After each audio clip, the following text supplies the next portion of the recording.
Estão prontos para receber a palavra? Como diz o Ali, vamos para a Bíblia?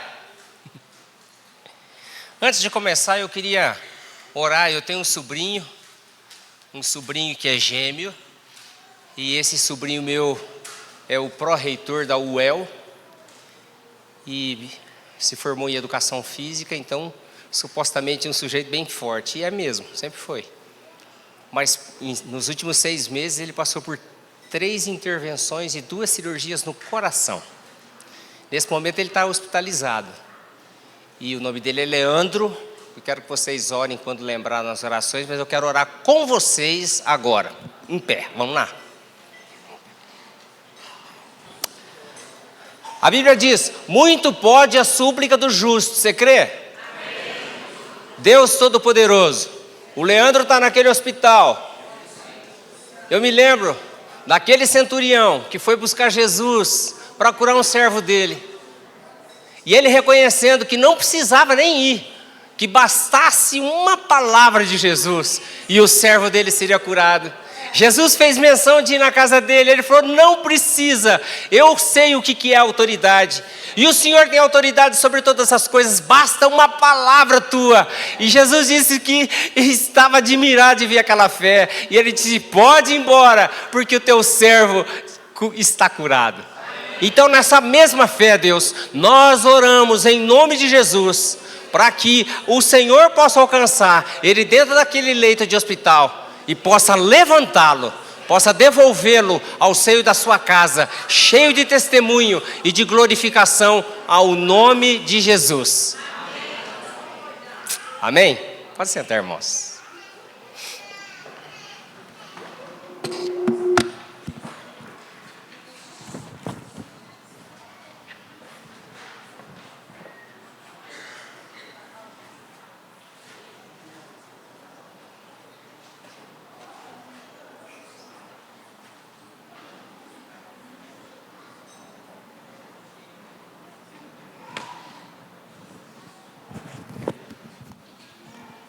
Quero contar minha história para vocês.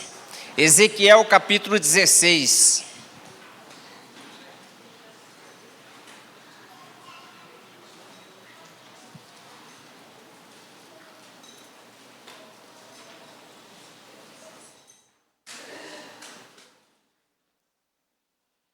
Essa não é a minha história, é a sua, é a nossa, é a de todo homem que nasceu nesse planeta. Veio a mim a palavra do Senhor dizendo: filho do homem, faze conhecer a Jerusalém as suas abominações, e dize: assim diz o Senhor Deus a Jerusalém: a tua origem e o teu nascimento procedem da terra dos cananeus. Teu pai era amorreu e tua mãe heteia. Quanto ao teu nascimento, no dia em que nasceste, não te foi cortado o umbigo, nem foste lavada com água para te limpar, nem esfregada com sal, nem envolta em faixas. Nem se apiedou de ti olho algum, para te fazer alguma dessas coisas, compadecido de ti. Antes, foste lançada em pleno campo, no dia em que nasceste, porque tiveram nojo de ti. Passando eu por junto de ti, vi-te a revolver-te no teu sangue, e te disse: ainda que estás no teu sangue, vive. Sim, ainda que estás no teu sangue, vive. E eu posso continuar, porque são 162 versículos. Mas eu não sei se você se identifica. A gente era imprestável. Um pecador que não merecia o perdão e a misericórdia de Deus. Mas Deus olhou para mim e diz assim: ainda que estás no teu sangue, eu quero que você vive. Ainda que você esteja lambuzado no seu pecado, desprezado, eu quero que você vive. Essa é a razão porque nós estamos aqui na mesa do Senhor. E quando eu vejo um cântico igual esse, que é lindo demais, é uma canção que você vai embora Você canta o dia inteiro.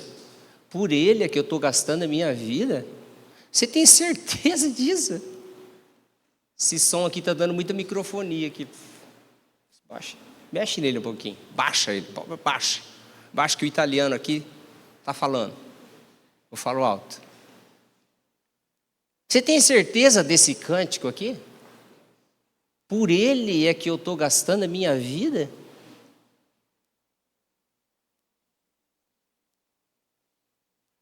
Irmãos, a gente precisa ter ciência do que a gente canta.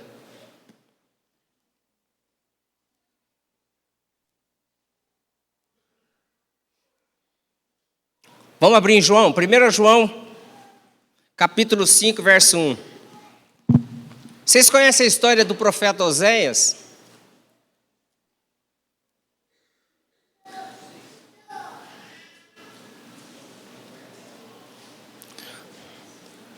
Já ouviram falar de um profeta chamado Oséias?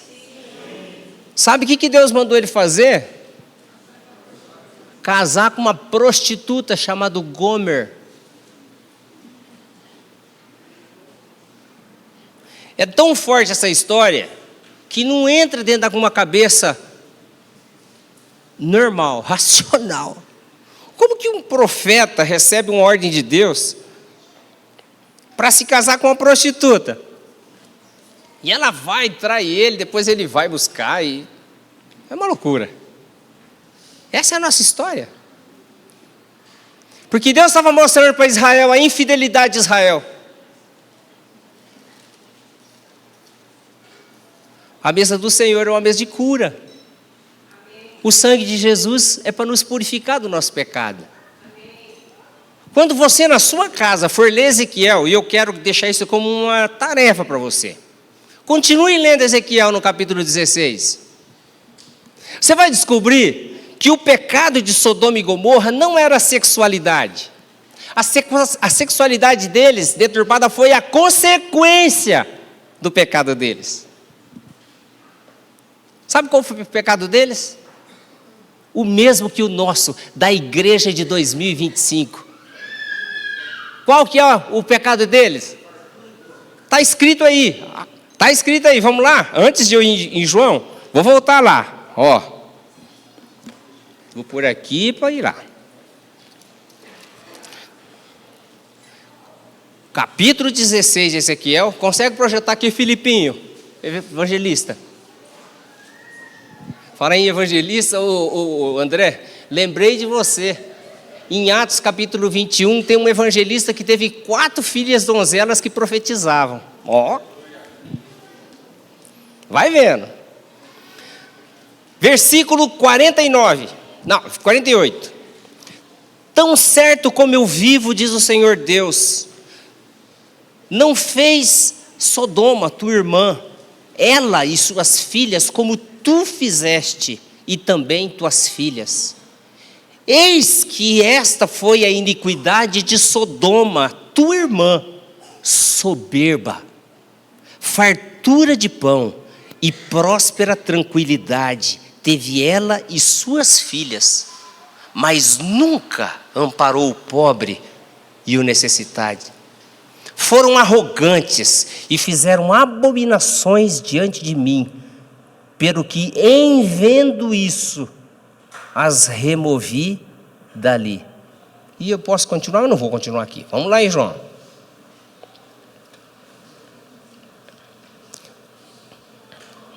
Primeira João.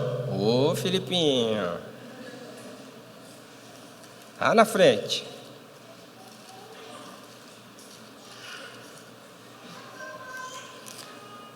Capítulo 5. Olha como que João termina essa carta. Versículo 20. Capítulo 5, verso 20 e 21. Também sabemos que o Filho de Deus é vindo e nos tem dado entendimento para reconhecermos o verdadeiro, e estamos no verdadeiro. Em seu Filho, Jesus Cristo, esse é o verdadeiro Deus e a vida eterna. 21 Comigo, todo mundo lendo, comigo. De novo, alto. Mais uma vez, para você lembrar disso. Que ídolos? Que ídolos que você pensa que está aqui? Baal? Astarote? Beelzebu? Mamon? Que ídolos que está aqui? Ídolos aqui, irmãos, é tudo aquilo que é passageiro, aquilo que não é real. E você pode pôr qualquer coisa aqui dentro dessa palavra ídolos. Mas sintetizando, João está dizendo que a nossa geração é uma geração que precisa voltar às práticas da fé verdadeira e genuína e abandonar os ídolos. E os ídolos podem ser qualquer coisa. Desde o seu prazer em passear num shopping. Desde você gastar a sua vida por horas na frente da internet. Deus, em todos os aspectos. Idolatrando. Em todos os quesitos da nossa vida. Viciado. Mas também, especialmente, no nosso chamado como mulheres. Né? Porque diferentemente do que o movimento feminista sempre pregou, homens e mulheres que tem destruído a tua fé, né, na porque sua eu constituição, nunca vi são uma geração diferentes de cristãos no seu chamado, na sua com função, a fé um fio. embora sejam iguais diante Só de pela Deus, de mesmo misericórdia valor, de Deus os que nós dois estamos feitos à vivos. imagem e semelhança Porque a fé do foi Senhor. embora. Então, é E sobre a gente esse se prisma agarrou que em nós vamos olhar pragmatismo e numa religião oca. Você balança, parece um chocolate, daqueles que tem um brinquedo dentro.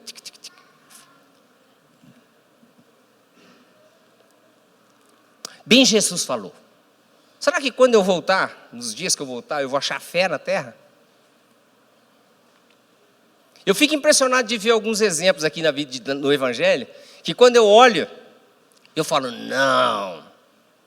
Se a gente estivesse lá, a gente ia esconjurar Jesus. A gente ia repetir o que o povo de Israel fez. Chega um cego, ele cospe no chão. Presta atenção. Faz um lodo com o cuspe dele, cuspiu bastante, porque isso não faz lodo. Faz? Cuspiu no chão, fez um lodo e aplicou aos olhos do cego e mandou ele lavar. Você faria isso? Você faria isso? Ô, irmãos, interage comigo. Vocês fariam isso? Por quê? Primeiro você acha nojento. Uma geração mimimi, nojento. Né? Mas o que Jesus fez foi uma prova para nós de que se ele fez aquelas obras, ele deixou assim, ó, maiores obras vocês farão. Presta atenção. Sabe por que a gente não está vendo uma coisa extraordinária acontecendo no nosso tempo? Culpa nossa. A culpa é nossa. Numa outra situação, ele faz uma coisa que você não faria. Não, você não faz. Vem um sujeito que não sabe falar. Ele faz assim, ó, presta atenção, olha aqui para mim. Abre a boca e passa na língua dele. Eu menti? Eu estou mentindo? Bíblia! E o que acontece com a pessoa que recebe a saliva de Jesus? Então, quando a gente conta essas coisas que estão na Bíblia, os cristãos ficam perplexos E por qual razão essas coisas não podem acontecer isso agora, hoje? Irmãos, hoje a mesa do Senhor é um dia de cura. Olha aqui para mim e responde. Não olha para o teu celular não, olha para mim. Hoje é um dia de cura, inclusive tua. Para você se libertar das suas redes sociais e da sua ansiedade de olhar para um celular na sua mão. Seja para olhar a hora, seja para falar, esse cara está falando, é um tédio. A palavra de Deus nunca vai ser um tédio. Escuta, nós estamos na iminência da volta de Jesus. E você e eu, nós não podemos dormir. Não podemos. É hora de despertar. Então o Senhor me levou para esse texto aqui de João. Todo aquele que crê que Jesus é o Cristo é nascido de Deus.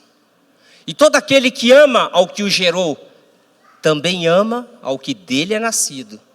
Nisto conhecemos que amamos os filhos de Deus, quando amamos a Deus e praticamos os seus mandamentos.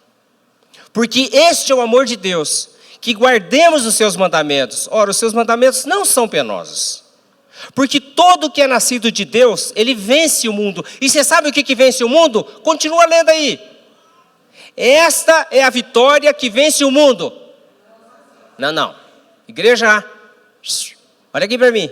Fala comigo, porque você tem poder quando você abre a sua boca para falar. Esta é a vitória que vence o mundo. De novo. Tiago fala assim, sabe por que vocês não conseguem resposta nas orações de vocês? Por que, Samu? Obrigado por ministrar o louvor. Sim. Nada de blá, blá, blá. Não, Jesus, o reino. Porque nós não pedimos com fé. Sabe por que nós pedimos? A música do Asaf. Ele pensava em... Vamos comigo. Ele pensava em...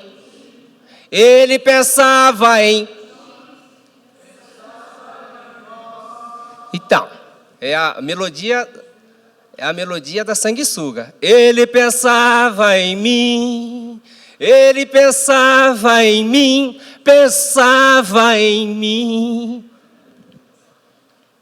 Irmãos, nós não somos o centro do universo de Deus. Olha, vou repetir. Nós não somos o centro do universo de Deus. Nós somos pecadores que precisamos todos os dias nos recorrer e nos esconder debaixo da cruz de Jesus, pedindo para Deus ter misericórdia de nós, porque se nós deixarmos, nós não seremos consumidos, nós seremos consumidos por nós mesmos. E como diz a Escritura, se a gente julgasse a nós mesmos, a gente seria condenado? A gente seria condenado? Não. Por quê? Por que a gente não seria condenado? Porque sempre nós temos as mesmas desculpas para nós. O nosso pecado tem uma justificativa para nós. O do outro, a gente condena, mas o nosso pecado, nós somos misericordiosos e compassivos com nós mesmos. Mas você sabe que algum dia eu quero meditar com vocês na oração que Jesus ensinou, porque os discípulos perguntaram para Jesus, ensina-nos a orar, como João ensinou os seus discípulos. Então o que ele diz? Quando vocês forem orar, vocês vão orar assim, comigo. Pai, que estás, santificado seja, e venha a nós, e assim na terra como no céu. A primeira expressão que sai da boca de Jesus no ensino é chamando Deus de Pai. Pai de quem? Não é seu, é nosso, envolve o coletivo. Então Jesus ensina naquela oração que você não pode se dirigir a Deus se você não pensar no seu próximo. Tanto que depois ele emenda a respeito do perdão do outro. O que significa isso? Que a mesa do Senhor, ela inclui todos os pecadores arrependidos que foram lavados pelo sangue do Cordeiro. Não sei se está entendendo. Irmãos, nós como cristãos estamos vivendo um tempo complicado demais. E nós precisamos entender que o nosso chamado, se é isso que você está cantando, se é que você está cantando, que você está gastando a sua vida por causa dele e perdendo tudo por amor a ele, Não, irmãos, a gente não sabe o que é isso. A gente não sabe. É lindo, o louvor é perfeito. E ele foi propositadamente que o Espírito Santo falou: Samuel, Samuel, inclui esse cântico hoje. E o Samuel obedeceu. É lindo, mas é para a gente meditar. É para a gente voltar às práticas das primeiras coisas. É voltar ao primeiro amor. E não seguir o curso e a cultura do mundo. Porque o que acontece? O que é a cultura e o curso do mundo? A cultura e o curso do mundo está fazendo aquilo que é o oposto. E é exatamente aquilo que o Jefferson falou hoje cedo. Empurrando as mulheres para o mercado de trabalho. O que Satanás fez? Encheu o coração do homem de consumismo, de sorte que você não tem mais capacidade de pagar sozinha as suas contas. E aí o que acontece? Enfiou a sua mulher no mercado de trabalho, e aí ela não tem mais tempo para os seus filhos ficarem entregues à sorte. De quem? Da cultura do mundo. Por isso que as famílias cristãs, elas não têm mais a força que elas tinham. Então, feliz, olha, escuta só. E agora uma palavrinha, um parênteses. Irmãs casadas que têm filhos, por favor, escuta o Espírito Santo. Não levem o peso do sucesso da mulher bem-sucedida. Entendeu? Não carrega esse peso. Sabe qual que é a mulher bem-sucedida? O exemplo é Maria. Eu fico admirado. Eu olho para Maria e falo: caramba, que mulher, hein? Ela se dedicou a vida dela para cuidar dos filhos. O primeiro foi Jesus, mas os outros vieram depois. E ela só cuidava de ensinar. Vocês acham que Jesus nasceu com um chip? Ele sabia o Velho Testamento inteiro, tá? Ele veio pronto. Não é isso que a Bíblia diz, não. O que a Bíblia diz? Que ele aprendeu. E eu tenho certeza que José, que desapareceu da Bíblia, desapareceu, mas não precisa desaparecer, ele tem o valor dele. José, foi tão influente na vida de Jesus que ensinou até a profissão para ele. Tão influente que foi. E Maria estava lá, firme, junto com os apóstolos, até o fim. Tudo bem que ela teve lá as crises dela, como nós temos. Imagina ela ter experiência. Imagina você, mulher, ter a experiência de não ter uma relação sexual, ser visitada pelo Espírito Santo, engravidar do Espírito Santo. Você sabe a sua história e o seu testemunho. E você imaginava, como na cultura dos hebreus, que ele seria o quê? Quando saísse do seu ventre, ele ia ser preparado para governar. É ou não é? Para ser o rei, é ou não é? E de repente você vê ele crucificado. Imagina a cabeça dessa mulher. Mas quando ele levantou dentre os mortos, quem segurava Maria no testemunho? Quem segurava Maria? E os apóstolos. Mas Maria viveu na carne dela. Então, irmãs solteiras, irmãs casadas, não carreguem o fardo de que a mulher bem-sucedida é aquela que está no mercado de trabalho. Eu não gosto de indicar filme nenhum. Não indico, porque eu não tenho nem tempo. Eu sou o cara que amo e vivo TV, vivo vídeo, vivo tudo, mas eu não tenho tempo para assistir filme. Eu não tenho saco para assistir filme. Quando eu vejo um filme, você fala: não vou ver, eu vou perder tempo. Aí eu sou o cara que, quando eu quero relaxar, vou assistir um filme, assisto o trailer, né, Elisete? Um trailer, outro trailer, no quarto trailer eu estou dormindo. É sério, eu não assisto filme, eu assisto um trailer. Ih, chato, horrível, vou perder tempo. Eu fico assim, e eu não vejo qualquer trailer, só que eu acho interessante, mas eu não aguento assistir um filme. Quando eu termino um filme, se eu ver que aquele filme foi ruim, e depois eu lamento. Mas tem um filme que fala muito dessa geração. O Diabo Veste Prada. Um filme antigo. Ela era bem-sucedida, mas um fracasso na família. Perdeu a família e perdeu tudo por causa do sucesso que ela almejava no coração. não siga esse exemplo. João diz assim, vamos continuar aqui, porque a ceia está aqui, ó. Aqui. Versículo 6. Esse é aquele que veio por meio de água e sangue, Jesus Cristo, não somente com água, mas também com água e com sangue. E o Espírito é que dá testemunha, porque o Espírito é a verdade. Pois há 3 que dão testemunho no céu: o Pai, a Palavra e o Espírito Santo. E esses 3 são um.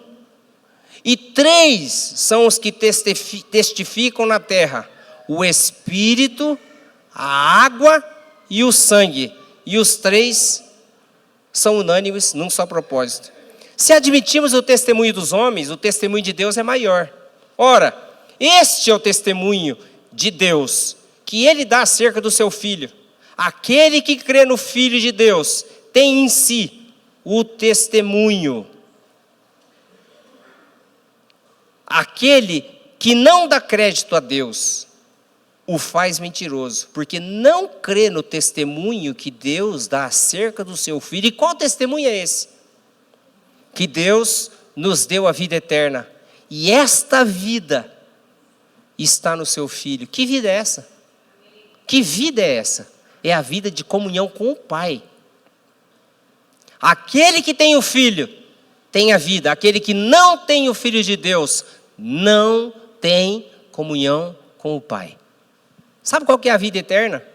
A vida eterna é Jesus. O que é a vida eterna, irmãos? Se alguém perguntar para você o que é a vida eterna, qual é a resposta que você dá?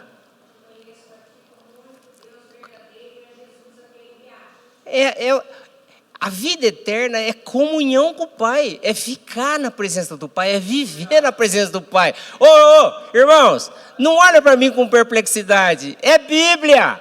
A comunhão é você, a vida que é a comunhão. Queridos, você não pode ter comunhão nem com os santos. Como que você pode falar que você pode ter comunhão com o Pai?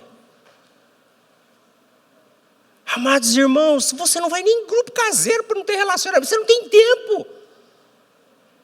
Você não tem tempo de ir em grupo caseiro. Você não tem tempo de vir orar nas vigílias de oração e estar gastando a sua vida por amor a Ele. Ah, por favor. Não cola. Não dá liga. Sério. Não canta. Fica de boca fechada. Nós somos miseráveis pecadores que cuidamos das nossas vidas e dos nossos interesses. Só isso. Mas nós precisamos mudar nossa relação com Jesus e com o Pai. O Espírito Santo, Ele clama para que a gente possa voltar a ter comunhão com o Pai. Você não sente isso? Irmãos, sente isso ou não? Sim. Então, 3 coisas dão testemunho. No céu, o Pai. Qual o testemunho que o Pai dá? O que o Pai tem a ver com toda essa história? O Pai quis formar uma família espiritual. Mas não era qualquer um. O Pai quis uma família que fosse parecido à imagem do seu Filho.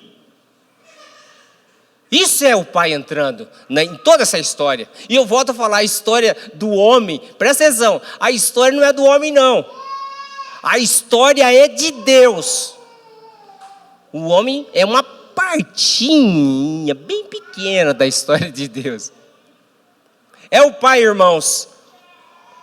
Se você está anotando aí, o que eu falei está em Romanos, capítulo 8, versículo 28 até 30. Para serem conformes à imagem do seu Filho. Lá em Efésios, então, é muito mais lindo, mas muito lindo. Que fala assim, que o Pai nos escolheu nele, antes da fundação do mundo, para que nós fôssemos o quê? Santos e irrepreensíveis. Ele nos escolheu, irmãos. Não foi você que escolheu Ele.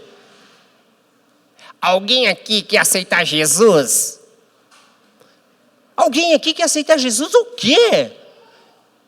Como se Jesus fosse uma mercadoria. Você que precisa ser aceito por Jesus. É você, sou eu que preciso ser aceito por Jesus. Você acha que você está fazendo um favor para Deus em ser testemunho de Jesus? Irmãos, olha a nossa situação. Olha Ezequiel capítulo 16. Deus passou e nos viu na nossa miséria e disse: ainda que você esteja envolvida no seu próprio sangue, eu quero te dizer, você vive. Então começa uma história linda. Olha lá, aquela história linda. Eu não vou ler os 62 versículos, vocês vão me matar. Mas eu não vou ler, mas você vai ler na sua casa. Sabe o que fala? E você não boceja não, porque na tua eu não bocejo. Não vem com esse negócio de papinho de cansado, não. Eu faço mais coisa que você. Lá no capítulo 16 de Ezequiel, conta uma história linda, que ele tira aquela pessoa, que está falando de Jerusalém, está falando de mim, né? De Jerusalém, tira ela daquele poço e vai, e ela fica linda, e ele adorna, e transforma aquela mulher. Então ela, por causa daquela beleza, o mundo da época começa a falar daquela beleza, como ela era linda, adornada, e aí ela começa a se prostituir. Porque ela era tão bela e tão perfeita, ela se acha e ela começa a se prostituir. Irmãos, nós somos assim. A gente pede uma coisa para Deus e quando a gente está na necessidade, a gente esfrega a nossa cara no chão. E quando a gente ganha, a gente dá as costas para Deus e vai cuidar dos nossos próprios interesses. Nós precisamos de arrependimento, irmãos. Hoje é a última ceia do ano, no domingo cedo. Irmãos, queridos, deixa eu dizer uma coisa para você. Me dói o coração quando eu vejo gente ingrata. Pensa que cristão ingrato é a pior praga do mundo. A pior praga é ter cristão ingrato. Sabe o sujeito? 10 vieram para Jesus, 10 leprosos. Vieram lá. Jesus teve misericórdia de todos. Foi ou não foi? O que ele falou para aqueles 10? Tudo bem, vocês vão ser curados. Vão e se apresentem para o sumo sacerdote. Foi ou não foi? O que aconteceu? No caminho, eles foram curados. O que acontece? Um volta, se prostra diante de Jesus. E Jesus fala assim: ué, não eram 10 vocês? Não era um grupinho de 10? 10 leprosos, que um passava o caco de telha na ferida do outro? Cadê os 9? Escuta, sabe o que escutou aquele homem? A tua fé te salvou.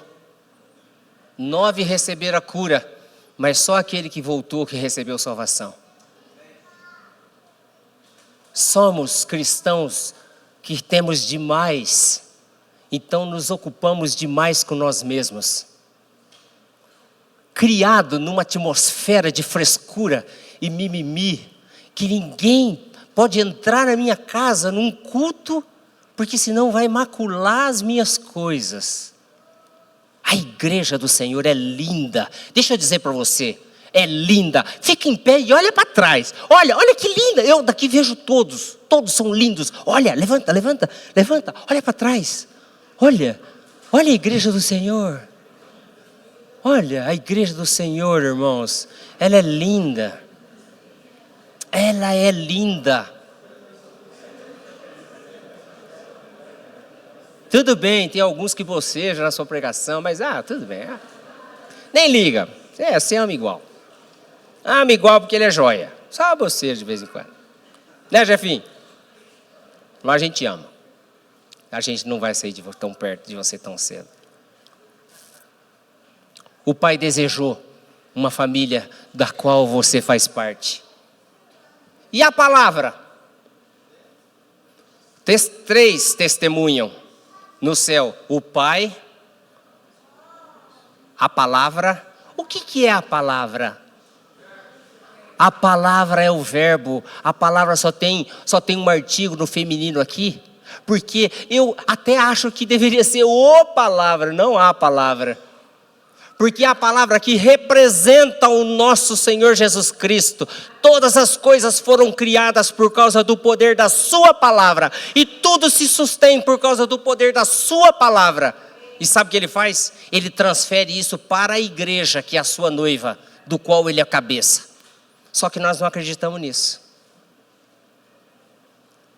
Irmãos, impõe as mãos aqui por esse enfermo e ore para que ele seja curado. Você tem medo. Irmãos, tem uma pessoa aqui que precisa de necessidade, ela está possessa. Pastores, por favor, venham ajudar a gente. Irmãos, nós, igreja do Senhor, nós temos o mesmo poder e a mesma autoridade que Jesus deu. Todos iguais, todos. Ou vocês acham que é o presbitério que tem o privilégio de pregar o evangelho? É nós que temos que fazer isso? Nós também, mas é para nós? Presbitério é só uma função. Nós somos tudo igual, tudo farinha de um bom saco. Nós temos poder para orar, expulsar demônios, curar os enfermos. Esse poder foi dado por Jesus, ninguém vai tirar. Não tem religião no mundo que tira isso, nem a sua própria religião. E quero te falar, eu quero que você seja mais ousado. Ore por um lenço de um enfermo. Ore por um lenço de um enfermo, porque Pedro não era melhor do que nós. Ore por um lenço e desleve para o enfermo, porque é a tua fé, é a sua fé. E não é heresia nenhuma. A sombra de Pedro curava. É porque falta fé em nós, Elvis. Falta fé. Difícil, né? Mas eu vou dizer para você, a palavra é um testemunho verdadeiro. E sabe o que diz a palavra? O verbo? O verbo diz assim, lá em Hebreus capítulo 10, versículo 5 até 9, que eu resumo. Ele vai dizer assim: sacrifício e oferta não quisestes, mas um corpo me preparaste, para fazer, ó Deus, a tua vontade. Olha que coisa linda. E quando Jesus está falando, ele está falando, ó, uma linguagem ambígua.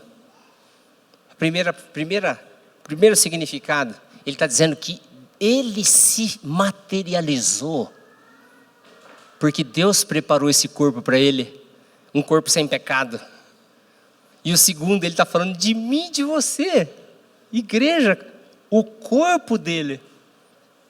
E o corpo dele foi feito e preparado para fazer a vontade do Pai. Sai da sua zona de conforto. Entenda o que significa comer a carne de Cristo e beber o sangue dele. Se isso te escandaliza, você não pode fazer parte com ele.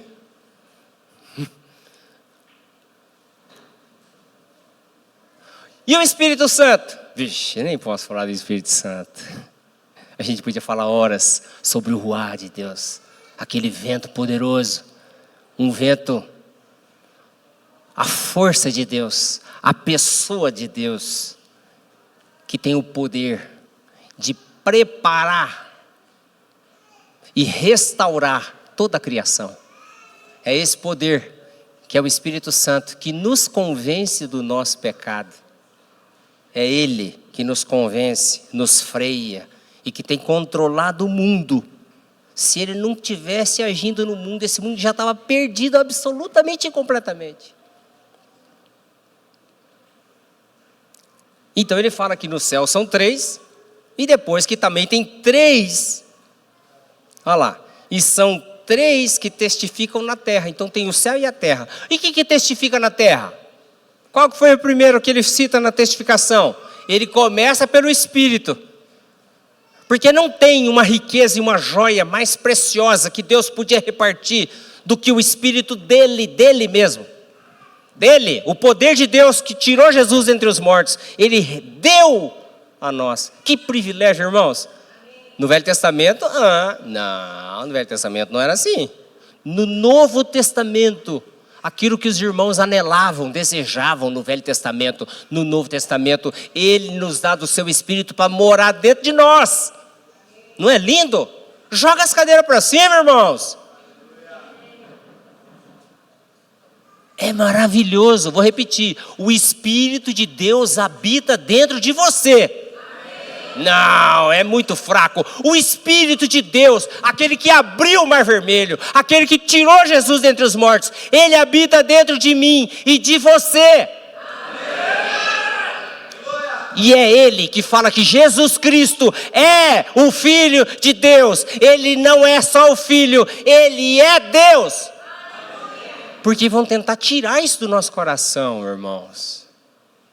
Por isso que João termina dizendo que ele é o verdadeiro Deus. E os ídolos, eles vão tentar tirar essa verdade fundamental do nosso coração. Depois, o outro testemunho é a água. O que é a água? O que é a água, irmãos? Ninguém é a palavra. Lógico, Tânia, mulher sábia. Olha só, lá no deserto, Deus fala para Moisés. Presta atenção. Na primeira vez, fere a rocha. Dela vai sair água. E o povo vai beber. O que significa isso? Aponta para o quê? Aponta para quê? Aponta para Jesus, que foi crucificado. E na hora do pega para capar, que começou uma tempestade, um terremoto, um soldado enfia uma lança nele e puxa a lança. E quando puxa a lança, sai o que do corpo dele? O que sai? Fala alto.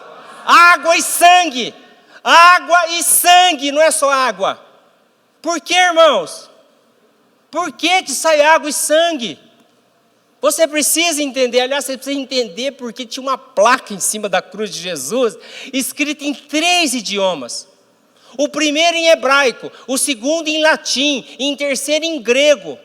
Por que tinha 3 idiomas naquela placa? O que significa para o mundo natural e para o mundo espiritual? Vamos, irmãos? Vamos ter cristãos desse tempo que precisa de conhecer a Bíblia. Isso é a frase. Mas por qual razão? Estava em 3 idiomas.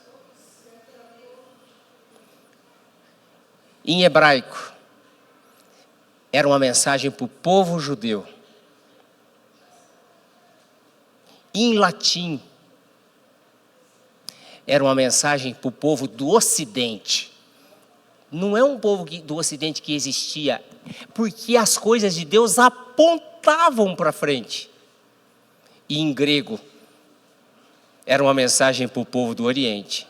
Deus na cruz envolveu todo o planeta, todos os povos, tribos, línguas e nações, todos foram cobertos pelo sacrifício de Jesus. Ninguém ficou fora. Por isso hoje, quando a gente vai para a mesa do Senhor, a gente vai com esse entendimento. Ele morreu por todos, para que todos fossem um. Olha do seu lado aí, olha do seu lado. Não tem pobre, não tem rico, não tem eu tenho mais, eu tenho menos. Não tem isso no corpo de Cristo, somos todos do Senhor. Olha que coisa linda, quando um carece de necessidade, o corpo supre. Não sei se você está entendendo. Quando alguém está carente, seja de coisa física, seja de coisa espiritual, seja de uma palavra, seja de uma dor, seja um pecado, seja o que for, não existe condenação e pedra na mão da igreja, existe um amor que tem que cobrir aquela vida. Não sei se está entendendo, irmãos, eu acho que eu estou sendo muito difícil de entender. Mas esse é o Espírito Santo, ele está dizendo que a mesa do Senhor inclui isso.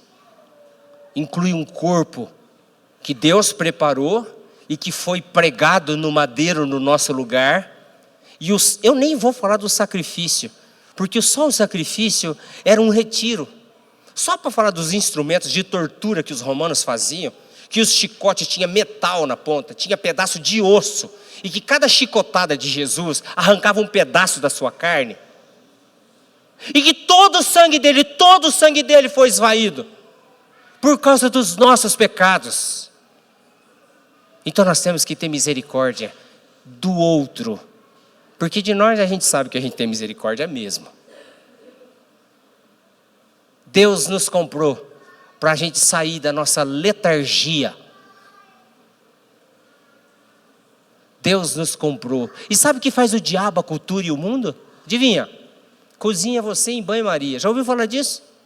Já viu? Caranguejo. Quem fez caranguejada aqui? Tá bom. Um dia lá atrás eu resolvi visitar o Kleber, na ilha de Ançuns. Viu, máquina? Fui eu lá. Chegando em Quelimane, tinha que atravessar uma balsona. E o povo chamava de branco. Eu era branco igual o Arthur Wolff. Para eles, né? Para eles, né? Mulungu. Ô, Mulungu! Eu acho que eu tinha olho azul. Mulungu é branco. Tá bom. Do outro lado, as pessoas vendiam, você viu lá também, cestos, tudo trançado de coqueiro, cestos de caranguejo. Eu achei ele tão curioso. Falei pro Kleber, eu vou comprar 2 cestos desse aqui. Kleber, compra que a Benedita vai fazer. Aí eu fui com os 2 cestão, assim, cheio de caranguejo, olhando para os caranguejos, porque o caranguejo, ele, né? Mas estava bem fechadinho. Chegando lá, eu queria ver como eles fazem o caranguejo. Lá fora, esquece tudo que você tem, tá? Esquece sua casa, fogãozinho, micro-ondas, indução, esquece. 2 pedras, uns pau embaixo e fogo. Meteram uma panelona lá e colocaram os caranguejos. Aí tinha um irmão que tinha um pedaço de pau, você enfiava nos caranguejos. Fica aí dentro, fica aí dentro, fica aí dentro. Eles colocavam um fogo baixo. Água fria, natural. Então a água ia subindo a temperatura. E o caranguejo nem sentia que ele estava sendo cozinhado. É assim que a cultura e Satanás faz com os filhos de Deus. Te envolve numa cultura, chama você de chique, elegante, tecnológico, inovador, empreendedor, bem-sucedido, enche você de título, enche você de... passa um melado assim em você, para você se sentir. Aí você se sente, esquece a simplicidade do Evangelho, e ele vai cozinhando você, cozinhando, até que você não percebe. Quando você percebeu, porque geralmente é outro de fora que percebe, você está morto. A alta temperatura da cultura desse mundo cozinhou você, e você não tem mais fé nem para orar. Jejum, bicho, olha o que o Senhor me lembrou. Quando orardes, ó, Jesus falou assim, quando orardes, orareis assim. Quando jejuardes, quando deres esmola, ele usou essas 3 expressões. Por quê? Por que Jesus usou essas 3 expressões? Simples, porque isso é obrigação da igreja. Ele só está dizendo assim, oração faz parte da vida da igreja, dar esmola faz parte, e o que mais? Jejuar. 3 coisas. Quando você fizer isso, a maneira correta é assim. Só que a igreja não quer orar, não quer dar esmola, e não quer jejuar. O que o Espírito Santo vai fazer? Aumentar o fogo debaixo do caldeirão. Aí a igreja ora, aí a igreja jejua. Mas o Espírito Santo nesta manhã quer te dizer, há vida na mesa do Senhor. Por fim, último, o sangue. Não tem como que a gente pula o sangue, irmãos? Nós fomos comprados, redimidos por causa do sangue do Cordeiro. É por causa do sangue do Cordeiro que eu estou aqui ministrando para vocês. E é por causa do sangue do Cordeiro que eu tenho ousadia para falar para você e para mim mesmo. Nós precisamos voltar às práticas das primeiras coisas. Nós precisamos voltar ao primeiro amor. Por que vocês estão me olhando quietinho assim? O sangue do Cordeiro não tem. O sangue fala. Sabia que o sangue fala? O sangue de Abel falava, fala até hoje. E o sangue de Jesus fala muito mais coisas. É o sangue do próprio Deus. O próprio Deus foi para o sacrifício no nosso lugar. Quem tem necessidade? Fora eu aqui. Quem tem necessidade desse sangue? Você tem necessidade? Hoje é um dia de cura. Não é a cura só, cura e libertação. Sabe libertação do quê? Dos teus vícios. Quais são os teus vícios? Cura e libertação. Libertação dos teus ídolos. Senhor nosso Deus, cada irmão que eu estou olhando aqui, ó, cada vida, primeiro para mim, quando eu olho no espelho, para mim mesmo, e para os meus irmãos, nos liberta. Nós precisamos da sua libertação. Sabe o que o Espírito Santo diz para você? A libertação e a cura, ela está disponível para o povo de Deus. Por causa da palavra que saiu da própria boca do nosso Deus. Ainda que você esteja envolvido no teu próprio sangue, eu declaro, você vive. Oh, coisa boa! Nós fomos comprados por um alto preço. Então hoje é da gente celebrar. Celebrar o quê?